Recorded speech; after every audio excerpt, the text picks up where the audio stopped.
Certified here at QBP. We are a bicycle parts wholesale distributor. I'm going to take you on a tour today on the different sections of our building here. Talk a little bit about our LEED certification. This is our LEED building behind me here.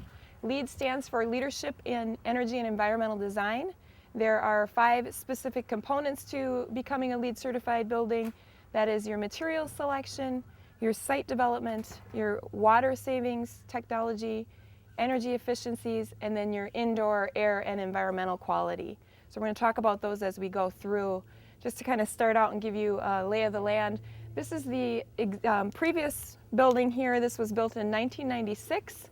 QBP has been in business since 1981, but we moved to this site in 96. We started out at about 50,000 square feet, and then in 2000 we expanded that to about 100,000 square feet going that way, and then the distribution center a little bit on the other side here. And then in 2005 we expanded again, added about 100,000 square feet, which is this building over here. That is our actual LEED certified building. So some different features that are going on out here that speak to that sustainable site development. One of the first things I like to point out is staying here or keeping ourselves on this site in the first place, which was very important to us for many reasons.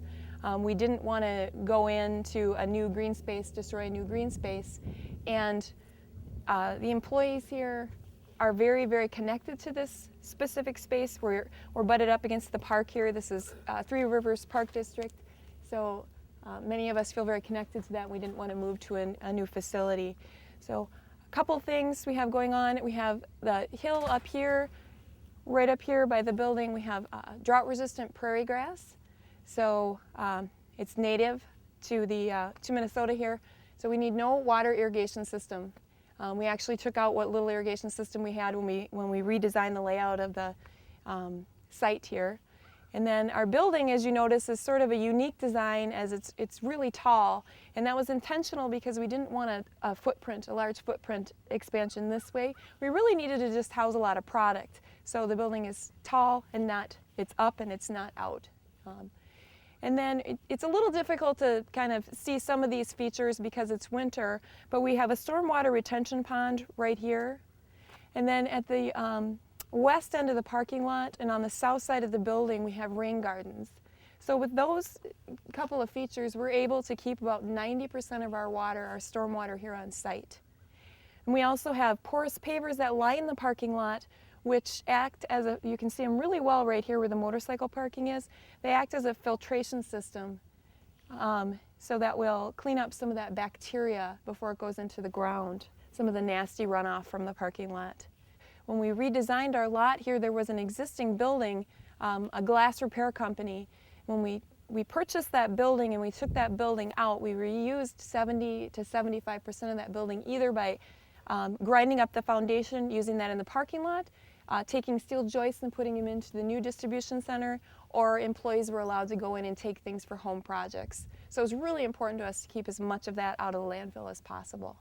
Behind me is our catalog wall. This really shows the evolution of our catalog development from truly cut and pasted line art, and as we developed to higher quality images and actually shooting our own images, and really starting from 1981 on up to our current catalog that just came out in January of 2009. Our design for cubes or workspaces is very non-traditional, particularly that this is a human resources department. We chose this Herman Miller furniture because we believe in a collaborative work environment. So there aren't any closed offices anywhere in this building anymore, except of course in the distribution center, and that's just because of noise. So if you want to have a little more private conversation with an employee, then you can go into one of our conference rooms, but your workspace, you're right in with everyone else that you work with. What these are solar tubes, so they're allowing natural light into the building, so we need less fluorescent light on because we have really great natural light coming in with a mixture of the solar tubes in the windows.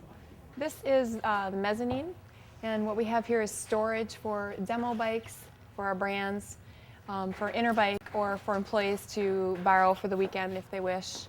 We have shock treatment center, so our customers can send in a fork and we will fix that for them.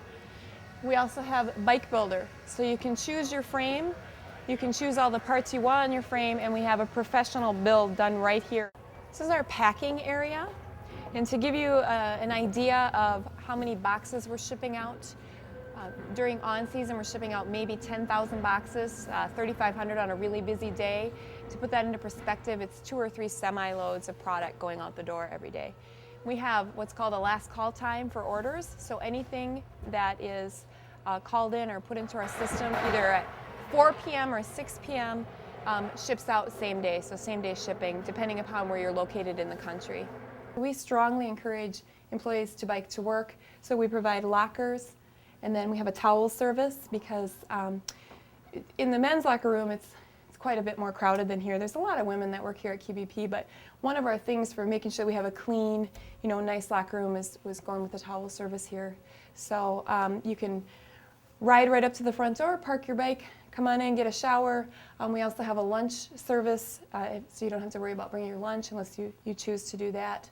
Okay, we are in the employee bicycle shop and ski shop right now. So if employees want to work on their own bikes off the clock, we have just about anything you need to fix up your ride before you head home. Well, right here what we have is paper recycling. So we recycle any paper, office paper, old catalogs. We are also able to recycle shrink wrap. We can recycle our plastic strapping, pallets.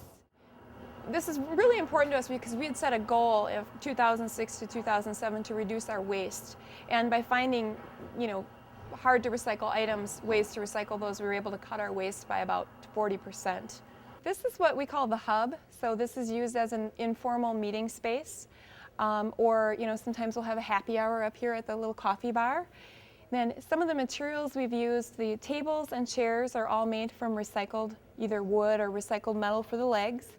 Then the counter, the coffee bar counter itself is made from something called ice stone. This is recycled concrete, recycled glass. The cabinets are made from sunflower. And then the floor here is marmoleum, which is a real linoleum product that's made from recycled wood, natural pigments, something that you find, in an old house like your grandmother's house.